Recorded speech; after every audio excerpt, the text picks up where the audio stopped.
September 9th board meeting. We're going to start with the pledge. I pledge allegiance to the flag of the United States of America and to the republic for which it stands, one nation, under God, indivisible, with liberty and justice for all. And we'll follow that with a moment of silence.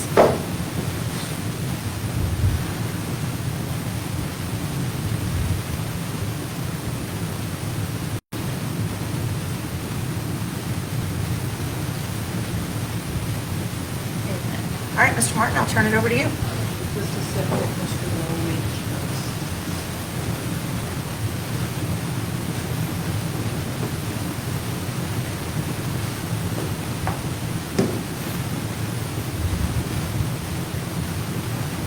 All right, so we're having a little bit of technical difficulty with somebody calling in, so it'll be just a second.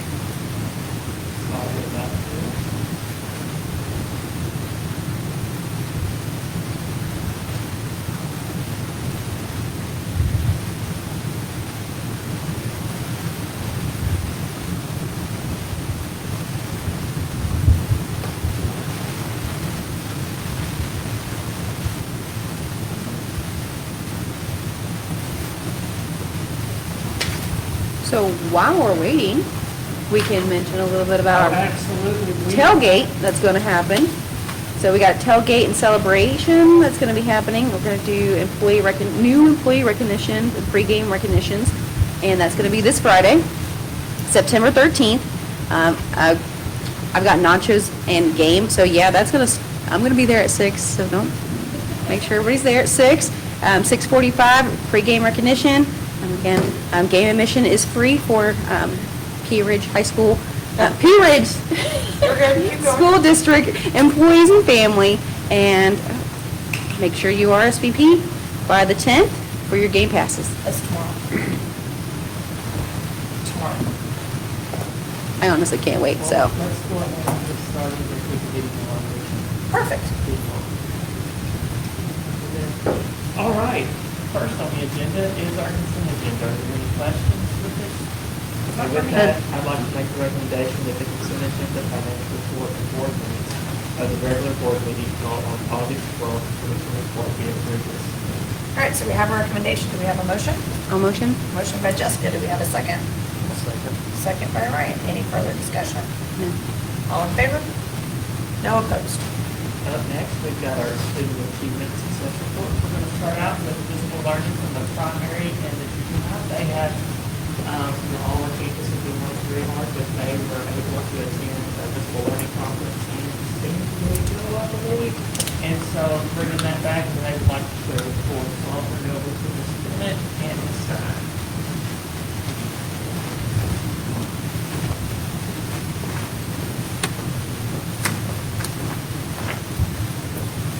Really excited to be able to share with you guys some of the awesome things that we learned this summer in San Diego and some stuff we brought back and that we're already seeing in both of our buildings so far. Who do you have with you? Oh, I'm so sorry. Destiny coming in 2nd grade. I'm Sophia Irwin. I teach social studies 7th grade advanced and 8th grade law. I'm Chloe Creech. I do 8th grade advanced nominal science. Awesome. So we went in July. We were there for about 3 to 4 days in San Diego. It was absolutely gorgeous, and we had a great time learning from John Hattie and Fry and Nancy Fry and Doug Fisher and everybody else. So we're going to take a minute, and those of us that went are going to kind of share something that we learned that really got us excited. And so I can start. I know the one thing that Destiny's already got to do. She's about to start in her classroom, and I'm so excited. It's called the Bump It Up Wall. And so as they're going through their success criteria and they're looking at their proficiency scales, and they can score a 3, 2, or 1 on an assignment, and she's got some things she's going to share that's really exciting. And so then they put it on their Bump It Up wall, and they look at year 2, what could I do to bump it up to a 3? And so then they look at it as a class, they kind of talk through what it is, and then they go back and make adjustments to their work, and they can bump it up to the next level. So she's already got the wall started, and she's getting ready to start that soon in the next couple of weeks. So you'll have to come by and see it because we're super excited about it.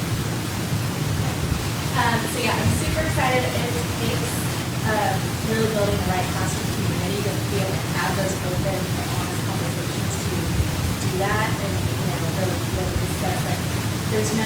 issue with something in a one, we just have to make those corrections, reflect back on our work, and work as a class, really bring it up a little bit. That was my big takeaway from San Diego, was really wanting to start that, because it kind of ties in the success criteria a little bit deeper than where we had it previously. And something, last time I presented for the physical learning, you guys saw like a learning reflection, and I am doing that again this year, and I brought you like about 3 or 4 samples of a recent assessment that was given to my students, and it is all about data and graphs. Afterwards, I had them complete a reflection on that, so they gave themselves a level of understanding, so we used a 1, 2, or a 3. One being they have really, really confused, they need a lot of teacher support still. 2s are they're starting to understand the concept of it. And 3s are they know it, what they can do it independently. So I had them rate themselves, discuss something that they know that they're doing well on, to build that confidence piece. Then they talk about what they are still working on, that they need just a little bit help with something they're totally confused on. So I have a couple of examples here for you. And you will note on one of them have a student who filled out what doesn't understand, as they did not understand what to do at the top of the graph. And if you look on the assignment, you can see they didn't understand because it was left blank. So just being able to reflect on that honestly and move forward with that. And you said second grade, right? Yes, second grade. So these are second graders having these deep, meaningful conversations about their progress.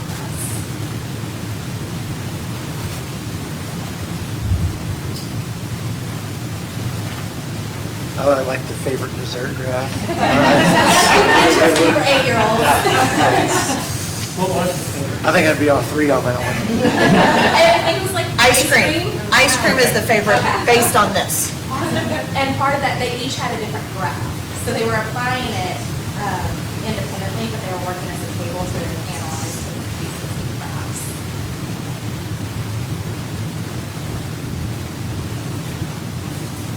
This is awesome. Okay, so I think my takeaway kind of goes hand in hand a little bit with Destiny's, is letting students know that it's okay to fail and not to be afraid of that. Her bump it up wall, that's awesome. I really like that because that shows them like it's okay if you're a 1, like she was saying. Here's how you can go from a 1 to a 3, or if it's 1 to 4, whatever your scale is. And I think it also keeps students from shutting down. When they are aware that it's okay to fail, you're not going to be mad at them if they fail. They're going to be more willing to have those honest and open conversations that she was talking about. And we are doing proficiency scales. Here in a minute, you'll see something that's in my classroom. It's a mastery chart, and it tells them, okay, you're not quite there, almost there, right on point, and then above and beyond. And so those kinds of things help that fear of failure go away. Students are not going to be able to succeed if they're afraid that it's the end of the world if they mess up, or if their teachers are going to be mad at them. So I think my biggest takeaway is just making sure that we're encouraging students and allowing them to have that room to make a mistake, because I am an adult and I make mistakes all the time. So just letting them know that that's okay was really my biggest takeaway. I think the other things will fall in line if they are aware that it's okay to fail. So my big takeaway kind of goes along with Sophia's. My big thing was that we need to be speaking positively about every student that walks in our building. I wrote down the numbers because I knew I'd forget. So labeling a child has a negative 0.46 effect size on their success in the classroom. And so that was something, I took back and presented to our guiding coalition that that's something we really want to promote in our school. And so as a team, we decided we were going to make that a norm that we use in all of our meetings, staff meetings, PLT meetings, grade level team meetings, everything. We start out saying we're going to speak positively about students. And that's our number 1 norm that we have now in junior high. And, and that goes along with everything talking about students, not necessarily just when you're talking to a student. That means when you're talking to your coworkers and the teachers on, like trying to restructure our conversations to how do we fix what's going on in the students with their behavior, not focusing on the behavior by itself. Trying to look at our end and how can we fix it rather than just dogging on, And it's really working in our building. We're really loving it. And I know Beth did a principal lunch chat, and these seventh graders that just came into our building are really feeling the positivity in the building, and we're getting really good. So what I love about this conference, that we sent 2 people from our building, and the impact that these 2 young ladies have had on every staff member already by bringing back these ideas and this kind of fresh take on how we treat students and how we dive into problems that our students have has really impacted our building in a positive way. So thank you for allowing us to go to this conference. It's made a huge impact on us at your junior high. Awesome, thank you guys for reporting back, that's awesome. The next slide we were going to just briefly go through is like, what does it look like to elevate the learning experience of the primary? And so these pictures are all from around our building. I took some of these on like the 6th day of school, and they already had learning intentions and success criteria up in their classrooms. We've started adding into our item pull downs. They've added success criteria to those so the kids can see it and they can check mark it and kind of gauge how they're doing on the success criteria. That Destiny's learning reflection sheet is up there that she's doing with her kiddos. And then we had our Guiding Coalition and the ones who went to San Diego did the PD for the staff when we came back. And Put my hand there. I don't know what she's done. It's because you guys are both have microphones on right there. I thought we were taking it to the club there. and so they went through like what is success criteria, feedback, and what is the language that we're using around visible learning at the primary. And then at the junior high, they're very similar. Every classroom that I walk in, we have some version of learning targets, success criteria, proficiency scales, and so I'd like these 2 young ladies to talk about the examples that are from their classrooms. So my example, I don't know if you can see it, but there's a whiteboard with a very colorful chart, and then next to it a bunch of like little beads hanging up. So that is mine. That is the mastery chart. At the very bottom, I have my essential standard. So this mastery chart is coming from a CFA that is tied to our essential standards and proficiency scales. This is for my 7th grade class. And if you look next to it, there's some writing on the board. And again, like I said earlier, it says not quite, almost there, on point, and then rock star. So it, again, at the bottom has that essential question, which I go over it with them. And then you have levels 1 through 4. And it explains like, at a level 1, I can do A and B, but I cannot produce this result, and then so on and so forth. And so whenever we're starting a unit where this is being used, I go through it with my kids, and I explain to them, this is exactly what you can do to make sure that you succeed. And then I also try to explain to them that level 3, that's proficient, but they can always continue to like keep moving and go above and beyond, which is that level 4. And again, that's clearly outlined in my mastery chart how to do that as well. So my example is in the bottom left corner. So the science team has developed a data tracker. So students are now tracking their own test scores from unit to unit. After each test, students they document their score and they answer a couple reflection questions, like similar to some questions you guys are asking, like what did you do well on that exam? How did you do well in preparing? What would you do better next time in preparing for this exam? And really wanting students to reflect on their preparation and really hone in on those study skills and realize, okay, why this isn't working, what do I need to do next? And they're also making a bar graph so they can make a visual of what their progress is throughout the year, and then they can look back and be like, oh, well, I started studying after Unit 2, so my score went up for Unit 3. And really, they can start pinpointing where their weaknesses are.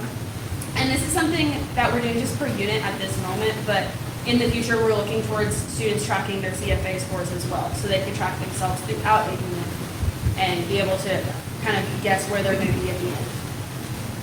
I like this more visual, hands-on part. When you take a test, a lot of times the kids just take a test and then they forget about it. They'll visualize it and seeing it all the time. I like that, drawing attention to that. So this slide is how we're elevating the work as a leadership team. And I know that Colby and Sophia are both on the leadership team at the junior high. My 3 teachers that went are also on our leadership team. So we're kind of just going through, we combined the two schools on this slide on what things the leadership teams are doing in each building to help elevate the work. And so, Beth, I'll let you start on this one. Sure. So as you all know, our district has a new model of instruction that we're implementing this year. And so we are looking to our guiding coalition, our building learning coordinators to really be our model classrooms in that area, and be our instructional leaders in our buildings.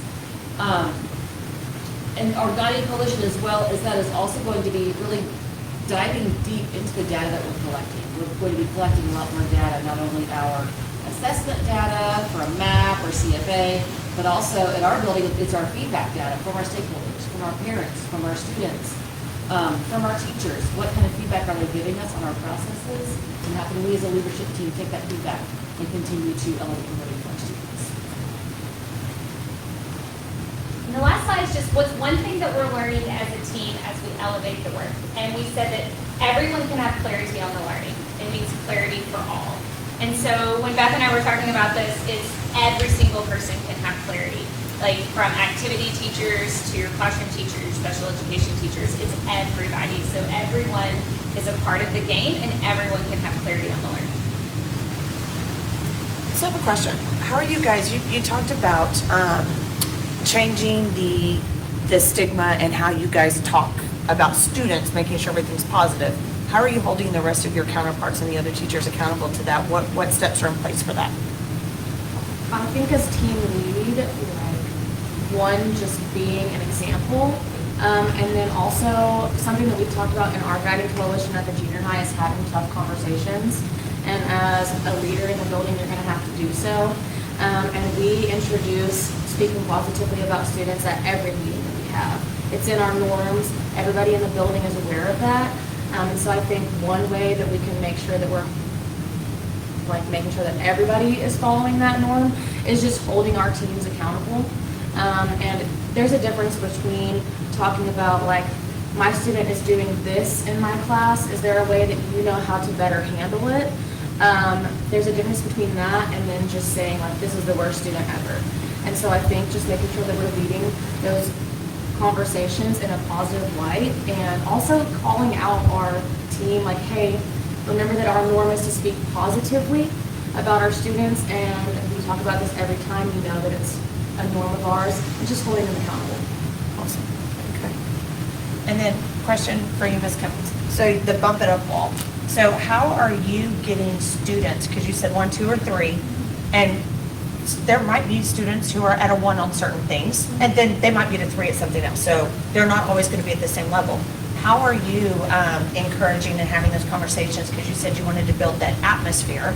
How are you encouraging that? So before I ever introduced the bump it up wall, we spent the entire first beginning of the year talking about it's okay if we don't understand this yet. There might be a part that we're missing. So really building that community first, and that it's okay to make those mistakes. We have to reflect on it. We can go back and make those adjustments as needed.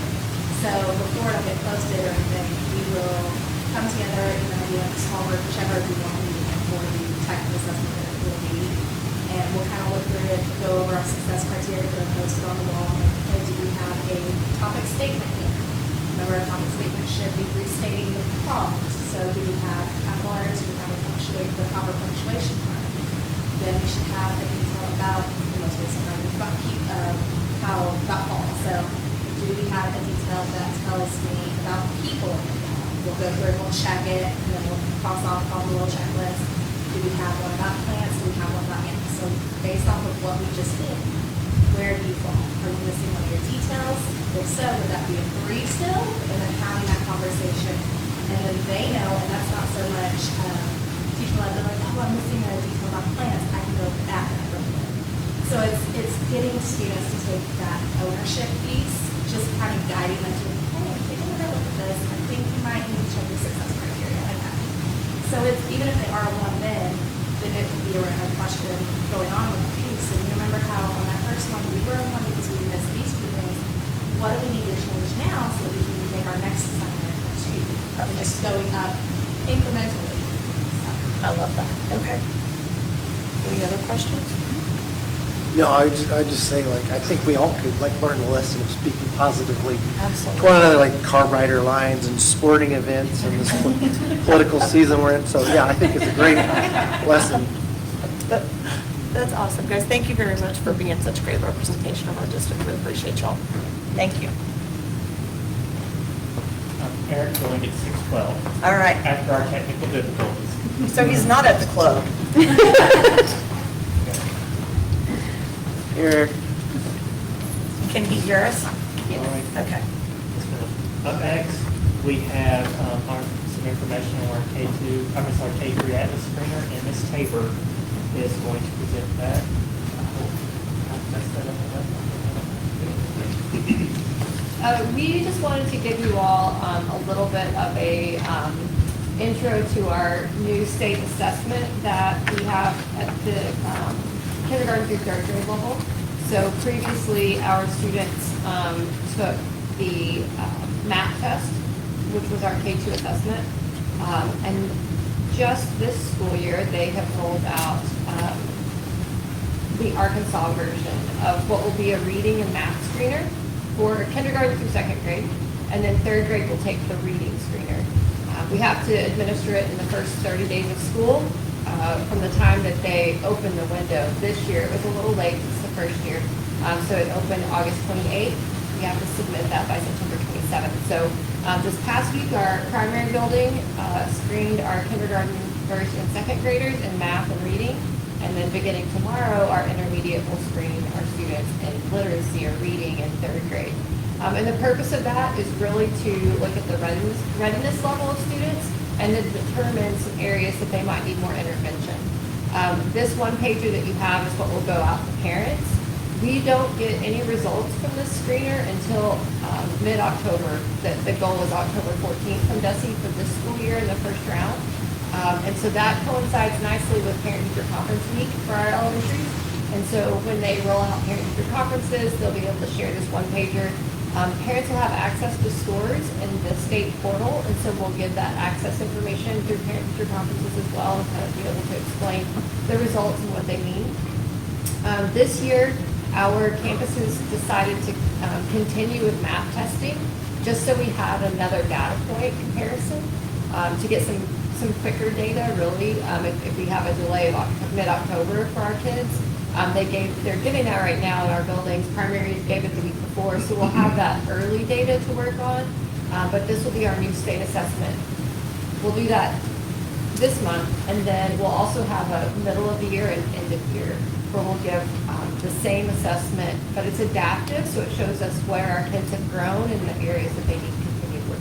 So we're excited about this information that's going to be coming to us based on the standards, and we're ready to dive into the results as soon as we can. So, Ms. Tabor, we have this one, and we have two more of the exact same, not exact same, but two more of these screeners before the final Atlas test. Well, so this is all one piece. So the screeners first, Okay. and then it determines where a student will start on what's called the intro and the summative. Okay. So they'll start at the intro based on what they showed us in the screener, and then they'll assess and show us how much they've grown, and then at the end of year, it'll be based on that. So it's the Okay. same assessment system, it's just based on that initial screening that they'll do the middle of the year and end of year. Okay, thank you. Yeah. And Atlas is the term that the state is using for their whole assessment system. So now kindergarten through 10th grade will all take an Atlas exam. Okay. We wanted to give you all just a little bit of information coming out as we're rolling out the assessment piece, but again, we won't have results or parent information to share until mid-October. Awesome, thank you.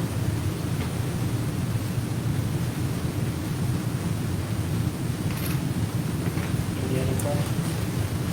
All right, up next, we have out-of-state trips. We have 4 of those.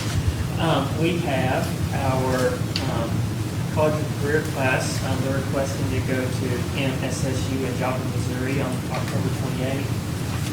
We have our high school softball team requesting on April 9th, 2025, go to Washington, Missouri. That's still ways out, but they're planning well. Cross country, they all already approved a trip on October the 8th to Missouri, but they need to change the town that they're going to. So I do not remember the previous town, but this one is Pleasant Hope, Missouri, travel to on October the 8th. And then our last one is our junior high self-contained classroom to go to, I hope I say this right, Utica, Oklahoma. to an animal farm for the day Awesome. on October 11th. Are there any questions? With that, I'd like to make a recommendation that we approve all 4 trips as presented. All right, so we have a recommendation. Do we have a motion? I'll make a motion to approve. I'll make a motion that we approve all 4 trips as presented. Motion by Ryan. Do we have a second? I'll second. Second by Jessica. Any further discussion? All in favor? Okay. Is Eric? Eric, are you a yes? Yes. Okay. All right, so 4 yeses. All right, up next, we have our tuition agreement with NWTI, or Northwest Technical Institute. What this is, it's a tuition agreement so that our students can attend automotive service technology, heavy truck technology, HVAC, construction, and welding. The students want to put it in their technical courses. It's an outstanding opportunity for them. We've done this for years. It's just continuing that agreement. Any questions? Okay, with that, I'd like to make a recommendation that we approve the MOU with Northwest Technical Institute. All right, so we have a recommendation. Do we have a motion? I'll make a motion.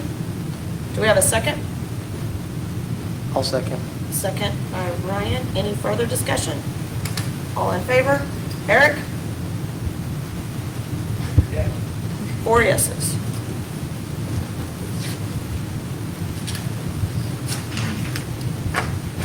Next, we have licensure renewals. We're going to do each one separately. Our first one is with CDWG, and that is for our Go Guardian. It is right now our bid threshold for 21,000 something. A little over 21,000, so both bids are right over that threshold. So we need bid approval. This Go Guardian is what we've been using for several years for our teachers to be able to monitor what's going on student devices and whatnot. It's something that's very much needed. Any questions? I know at one point we had talked about like parents. Yeah, I think that, I'm not sure if that's a feature that we have purchased in the past. I can get with Adam to see if that is something. I didn't know if it was included or not. Yeah, I'm not sure if we're Okay. interested in that or not. Okay. So with that, I would like to make a recommendation that we purchase Go Guardian from CDWG in the amount of $25,192.30. All right, so we have a recommendation. Do we have a motion? I'll motion. Motion by Jessica. Do we have a second? I'll second. Any further discussion? All in favor? Eric? Yes. 4.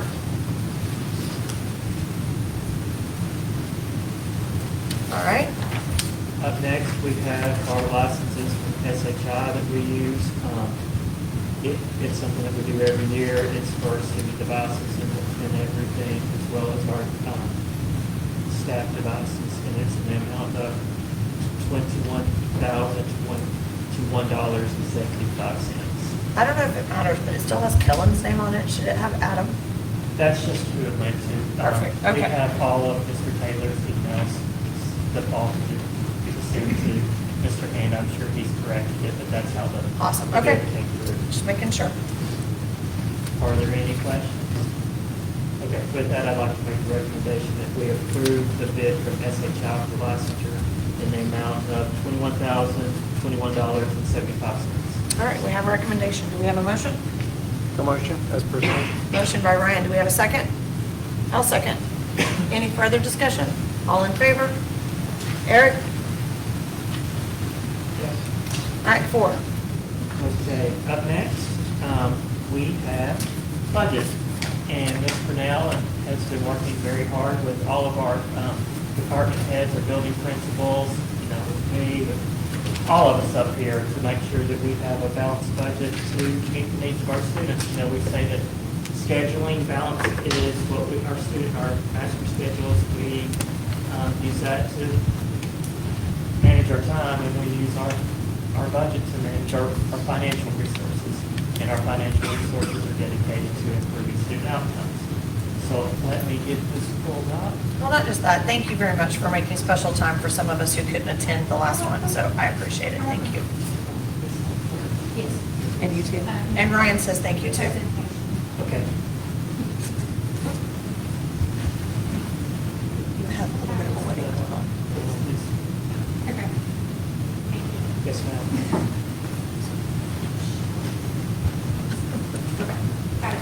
So when I prepare the budget and I have our meetings, our goal as a district is we always want to strengthen our programs. We always want to make them more effective, and we always want to look for new programs that we can implement. And we always want to try and retain and hire the best personnel. So when we do get to the budget, you'll notice that 80 to 85% of our budget is our personnel, it is our staff. All our teachers, bus drivers, instructional aides, everyone in the district. My principle when I budget is you always want to spend less than you're receiving. I like that. Basic principle. Focus on improving our teaching and learning and distinguish between what we need versus what we want. We always need to purchase our needs first and then our wants should be second. Our key budget components are our local property assessments and our state foundation funding and our student membership, which is how we arrive at our state foundation funding, and then the LEARNS Act of 2023. As you can see here, our property assessments continue to grow dramatically from year to year.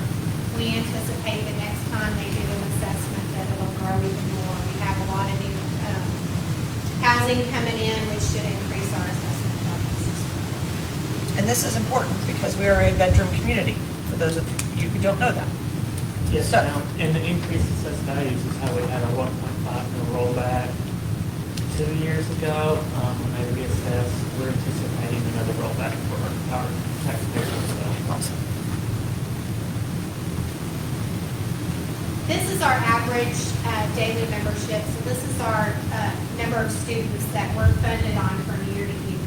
As you can see from 23-24, so for 24-25, we are funded on last year's third quarter average membership. So that's where the 25-16 comes in. We are actually a little over 2,600 students. Yeah, I think today we're 26, 27. So we're already at 26, 27. So when we look at the budget numbers, please keep that in mind because we're already having to hire for those additional, even though right now we're funded at 25, 16. Now, the state will, towards December and then May, the state will look at our average for the year and then give us student growth money to compensate us for the additional labor. But we are not hiring based on school choice. This is based on our student population, right? Based on our current population. Okay, thank you. This year's state foundation funding is, we're funded at, or we're guaranteed $7,771 per student, which is an increase of $153 per student from last year. Now, this $7,000 doesn't just come from the state. A portion of it comes from our property taxes, our local tax revenue, and the other portion comes from our state, from the state. I can't talk today. Our local revenue per student, we're guaranteed 98% of our assessment on the first 25 mills. We're at 47.2, but we're guaranteed up to the 25. The difference between the 47.2 and the 25 mills is our debt mills that we incur. So for 24-25, this is the breakdown of where the $7,771 comes from. As you can see, 27% comes from our property taxes, and the other 73% comes from our state foundation. The next slide kind of shows you historically where it's been. It's been about the same percentage from year to year. And what is that? Like 3, 2% It's between growth? Like 2 or 3? I think so, yes. And so we're, head count, we're like 8%. Yes.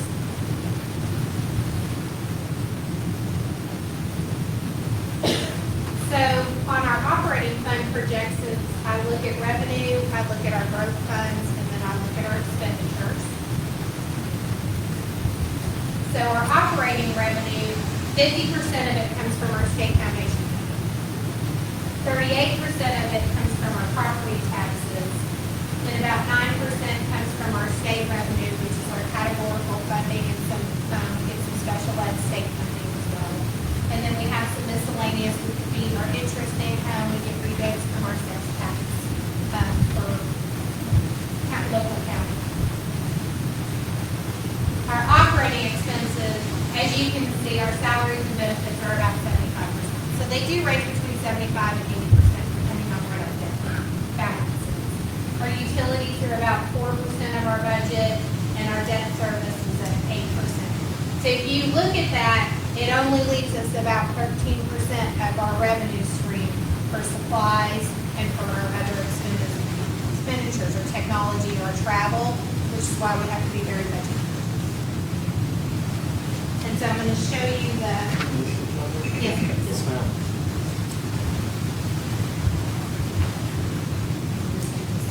Because I can't see that screen.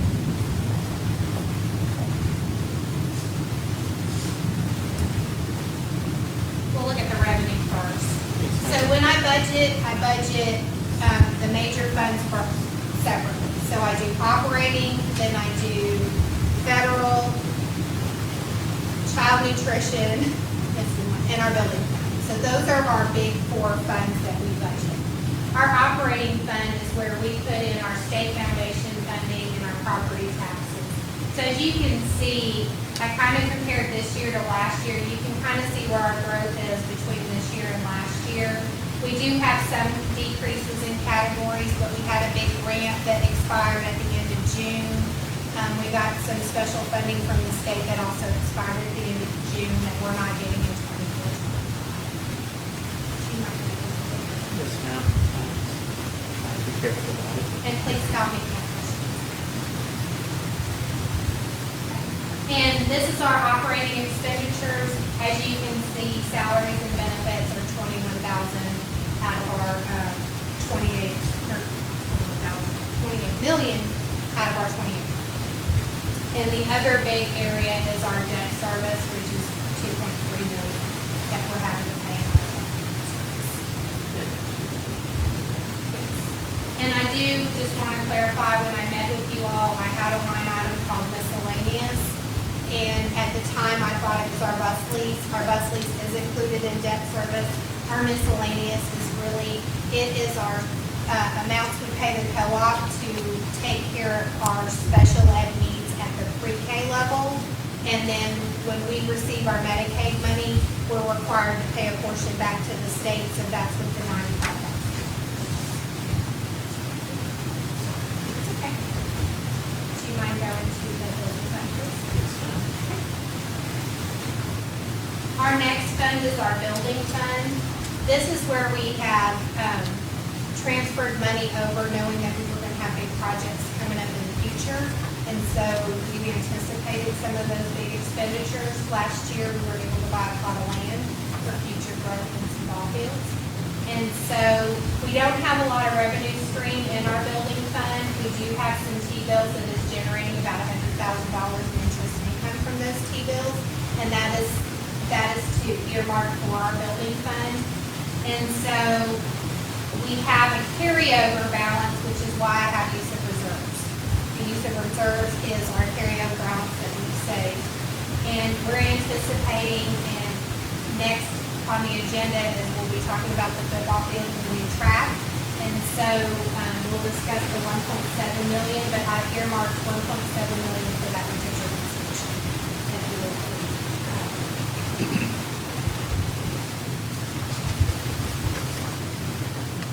Next is our federal budget. This budget, we have a significant decrease. In the prior years, we received ESSER funding, which was from the COVID days, and we used all our funds at June 30th. The funds do expire at September, but we finished it off at the end of the fiscal year. And so that's why you see a significant drop in funding there. And then we did the decrease in salaries for the federal funds is we did have a few people that we paid out of the federal funds from the ESSER money that we were able to absorb in our operating funds. And so that's why you see a decrease in our expenditures as well. 23-24, we were also able to buy some buses using the ESSER money and some special education money. We were able to buy buses using our special ed money. So that's why you see a big significant decrease between last year's actual and this year's ESSER funds was use it or lose it.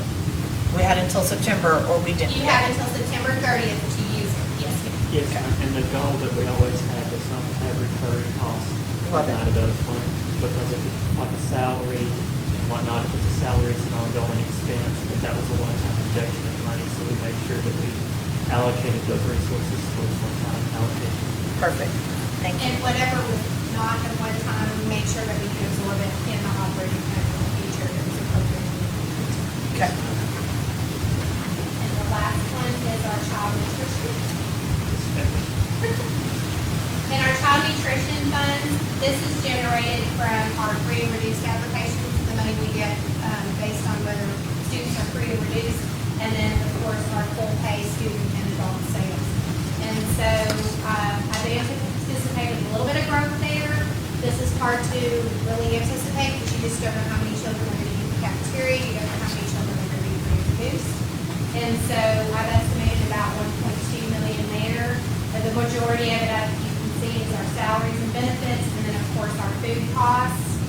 Last year, we did have some big expenses. We bought some new food equipment and redid some serving lines, so that's why on the actual you see some of the big expenses under equipment, which we won't have this time. And the last group of funds we have are activity funds. We don't budget activity funds. Those are student funds. So the students raise the money and it goes directly into that account, and it can only be used for the purpose that they raise. So if band raises money, only band can use that money. If football, it can only be used for football, but those are not budgeted. Okay. Thank you very much. Thank you, Ms. Brown. Do you have any additional questions? Eric, do you have any questions, sir? No questions.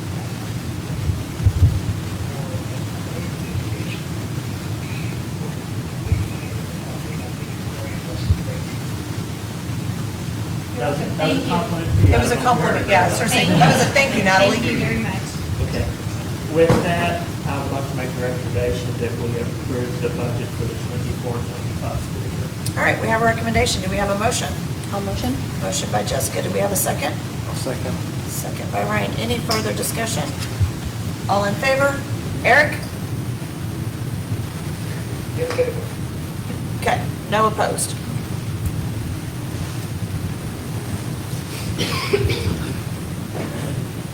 All right, up next, we have the football field resurface and track replacement. We've been working on this for a little bit of time and everything, and I just wanted to cover the why real quick. Our current playing surfaces are nearing the end of their life expectancies. Honestly, they're past their life expectancies. Our maintenance department has done an outstanding job of keeping them safe, but the average turf expectancy is 8 to 10 years. We're on season 13, but year 12, and so and it is time to replace.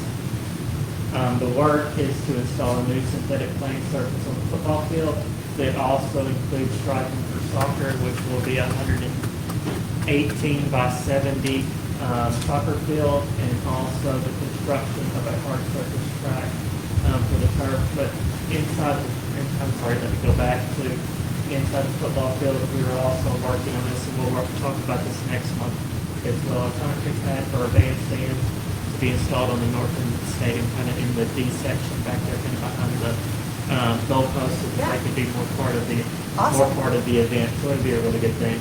And the construction of a hard surface track. What we have right now is we'll call it a turf track or a carpet track.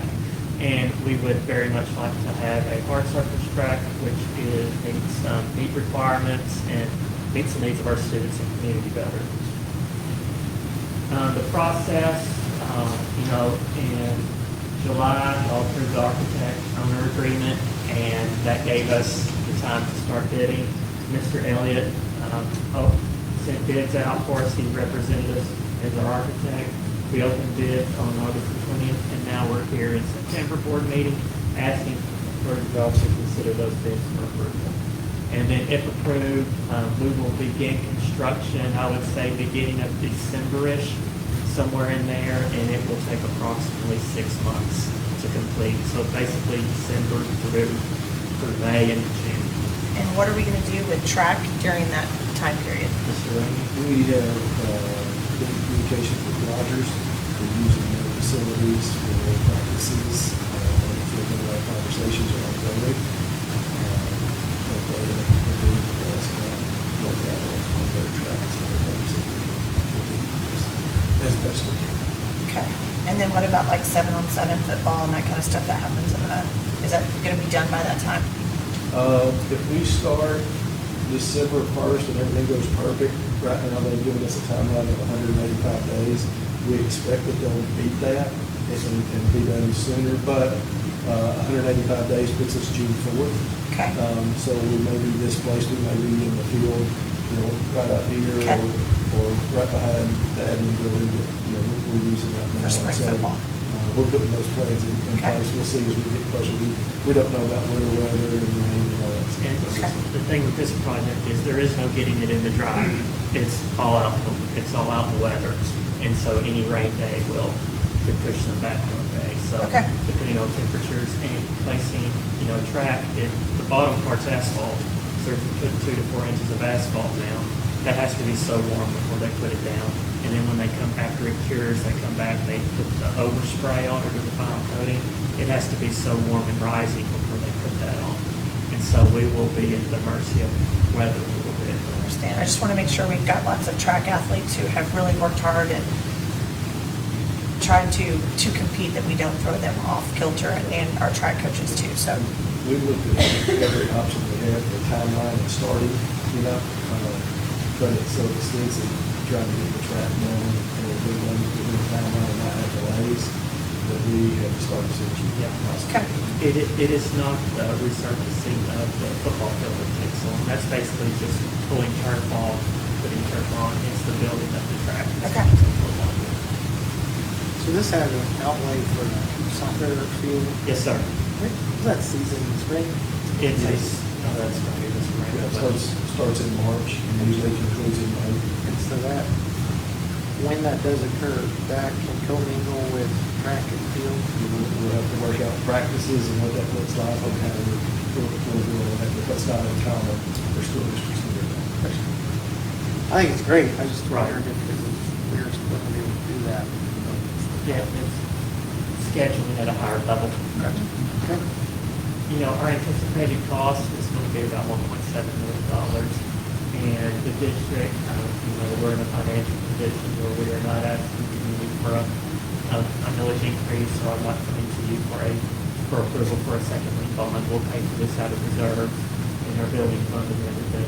And so I think that's very important to note as well, that we're in good financial shape to be able to do this. Our bid, we received 4 companies bid on the job. We had them bid the job 2 ways. One was a non-fill turf. By non-fill, I mean it doesn't have the sand and the granular rubber in it. And the non-fill has none of that. So we had them bid that both 2 ways. And of course, the track is a hard track. Geosurface Incorporated provided the lowest bid for both the fill and the non-fill turf systems. Here's our bid sheet. I can read that. I know that Geosurface came in the cheapest at 1.614 million for the non-fill and 1.43 for the field. PTC, Spin Turf, and United Turf also provided bids, but Geosurface came back with our best bid, and I am perfectly comfortable using Geosurface. We currently have Geosurface on our field, and it has paid us 12 years of good quality field for our kids.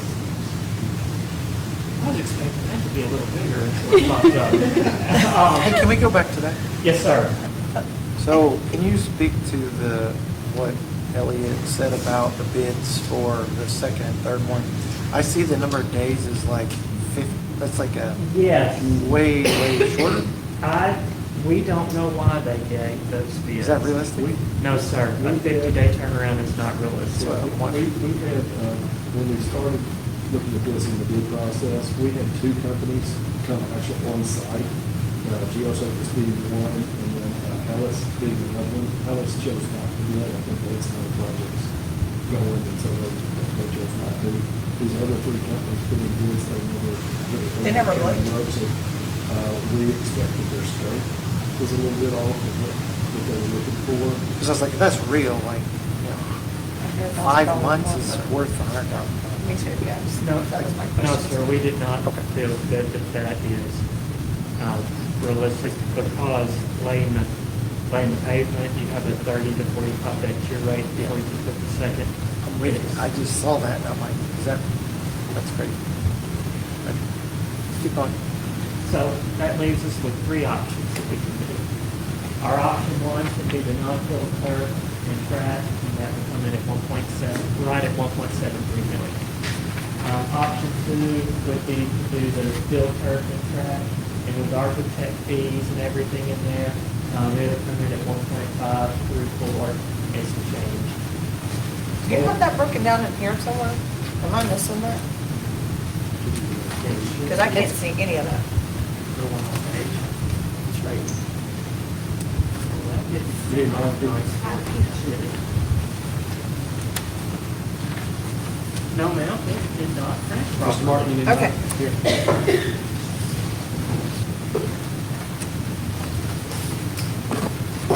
Sorry. No, you're good. I just thought maybe I was losing it. Okay. Is it on back here maybe? Right. Okay, perfect. All right, found it. Spot. There you All go. right. And then, so option one is a non-field turf and track. Option two is a field turf and track. And option three, since we are budgeted 1.7 million, and the field turf and track comes in at 1.5, it allows us the opportunity to make some improvements in our facility, and that would be a new sound system, band seating, and paving the area by our concession stand that is currently small gravel or chaff. So when it comes down to it, my recommendation is to improve the whole facility for right under $1.68 million and to improve the overall experience. So from an athlete perspective, is one significantly better for an athlete to participate on versus the other from a field or a non-field? Anybody football experts here? No, we get our field tested every year. It's called the GMAX test. It tests the softness of your field. Nationally, the GMAX has to be at 165 pounds per square inch or less. Okay, Both of these options are guaranteed to be less than 165 for the life of the thing. okay. And what's the life of the turf with a field versus a non-field? Field, hold up, non-field, they guarantee it for 12 years. Field, they guarantee it for 8 years.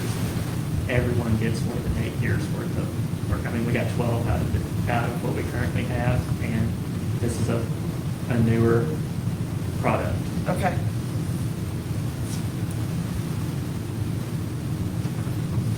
But which one's better? That would probably be this, you asked the salesman. Well, from a safety You know, perspective, I wanted to make sure that we weren't from a GMAX jeopardizing. From a GMAX standpoint, they both Perfect. go well with it. Okay. And you have to remember, the vast majority of fields are field-based. They have the rubber in the field. Okay. Are we sharing content on live stream? Yes, sir. Okay, so like, we'll have this. for Yes, and everybody an to announcement see. will go out tomorrow with that as well. In color, not black and white. Awesome. And so, my recommendation is to accept the bid from GeoSurface Incorporated for a field turf system and hard surface track in an amount of $1.43,100,000 because the architect fee is on top of that and everything. So when you add that all up, and in October, to make recommendations for additional facility upgrades for the band seating, the sound system, and the paving. And we need a few, if we want to go that route, I need a few more days to get those three bids in, Okay. or three options in. So today is the recommendation for the 1.43? Okay. Oh, and that's what it will look like. Yes, And- sir. You want to see if Eric's got questions? We're kind of all just talking here, but.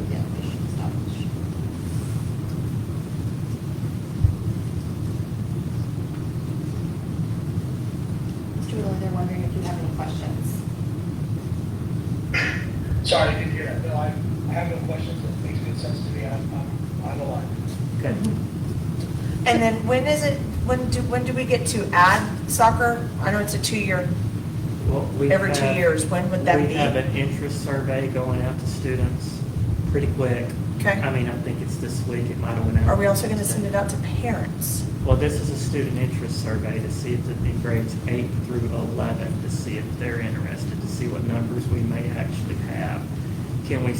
If we send a parent survey out, that's not getting the information. Well, I'm just afraid that if we don't send communication out to parents, kids aren't going to fill it out because the Sure. last one that went out, my kid didn't even tell me about Sure, it. She didn't do anything with We it. can send information out that we're surveying the students. Perfect. And whatnot, and so we will do that. But from a playing standpoint, we can start a year and it not be within the cycle, we would play JV only, which may be a good option for us Okay. to start. This year starts the 2-year cycle. Usually they're doing it in 2 years, so I play at your field 1 year, you play at mine the next. And we agree with that on the front end. Okay. If we want to start soccer in an interim, so let's say we wanted to start next year, we potentially could have to do a JV team because there's usually more flexibility. Or looking at schedules, we may be able to find enough teams that are leading games to put together a schedule and that sort of thing. Okay. And usually you try to do it at the first of the cycle. But the first thing we have to do is we've got to get new turf and we got to get lines in there. Okay. So that we're set up and organized. It's a little bit more than just going. So we need to do interest surveys. We've got some planning to do on our end and then we'll push forward. Yeah, and, from a goal standpoint, there's no anchor points within the turf itself. It's all based on weights, how you hold the goals down based on, I think it's called Jonathan's Law and everything. So we're researching that to make sure Okay. that we also get the appropriate goals needed as well. Awesome. Yay. And that's This is micro exciting. purchase, that's not. Yeah, no, you need this to is do exciting. more. So my question is on the band covers. So they're going to be out in the sun. I know you're going to look into finding covers, or if it's going to be plausible to be able to add covers just for the weather and sun elements. What I will bring to you will not have a cover. Okay. Cost price point, and everything, and it's in the evening. Yeah, we'd also kind of, some of the games rain, and those instruments are very expensive. And They are. Right now, I don't know if I can bring that recommendation to you just based on price point. And I'm also concerned about straight line winds here. If I have a shed roof on that field that's open, where the wind can catch it, it might take a journey. And so it's considering those factors as well. So today you're looking for a motion for the 1.4? Yes, sir. The recommendation is for $1.43 million to be awarded to GeoSurface for a field, turf, and hard surface track. All right, That so- is the recommendation. So we have a recommendation as presented. Do we have a motion? I'll make a motion as presented. Ryan, do we have a second? I'll second. Second by Jessica. Any further discussion?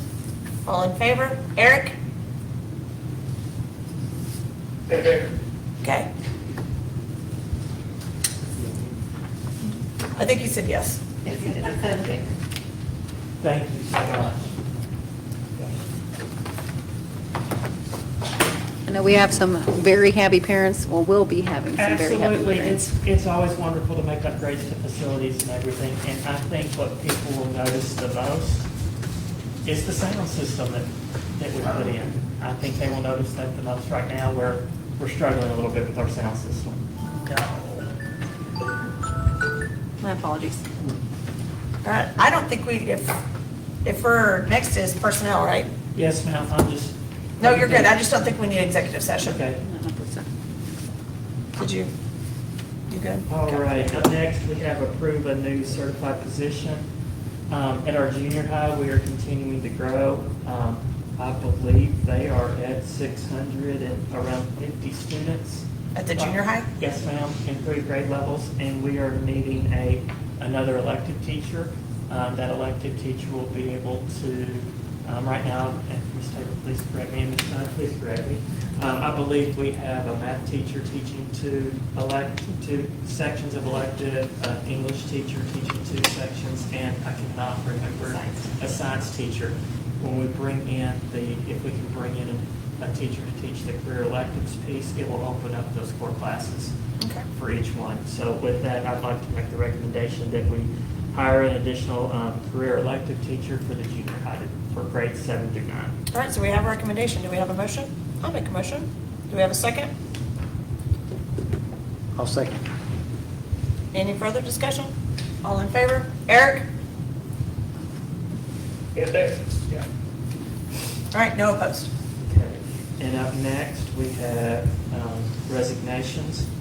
I would like to make the recommendation that we accept the resignations of Amy Ford, Josh Johnson, Cindy Landis, and Julian Tucker with regret.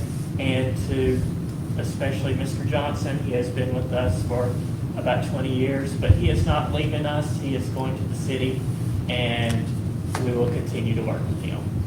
Well, that's very sad about Mr. Johnson, but congratulations to him. So we have a recommendation. Do we have a motion? I'll motion. Motion by Jessica. Do we have a second? I'll second. With regret. All in favor? Eric? Fair. 0 opposed. Okay. And next, we have employment. I'd like to make the recommendation that we offer employment to Emily Schriebel, Jennifer Roth, Amy Lamont, Daniel Kaiser, Tony Day, and Robert Belzong. All right, so we have a recommendation. Do we have a motion? I'll I'll mo- motion. Jessica, you want a second? I'll second. Jessica seconds. All in favor? Eric? In favor. Yes. All right, and last on the agenda, I have board-to-board transfers. As we get to the school year, we start to look at capacity at where we are on staffing and everything. Right now, you have the recommendations for transfers in for those grades right now with the addition of the careers teacher, the 8th and 9th grader that are listed on here that we can take down once that person comes online. We have 3 students recommended to transfer out. And we also have 4 students who we are recommending that we deny transfer to and place them on a waiting list. Grades 10, 11, and 12, we are actively searching. I believe we will have a candidate shortly for the math position that will free the schedule up to bring them in.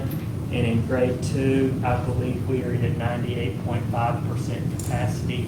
Right there, we literally have 3 spots, and we have quite a bit of new housing coming in. So Okay. my recommendation is to allow the transfer in of the 7 students, or recommend and approve the transfer out of those 3 students, and the 4 students to deny transfer, but place on a waiting list, and we'll get them in as soon as we can.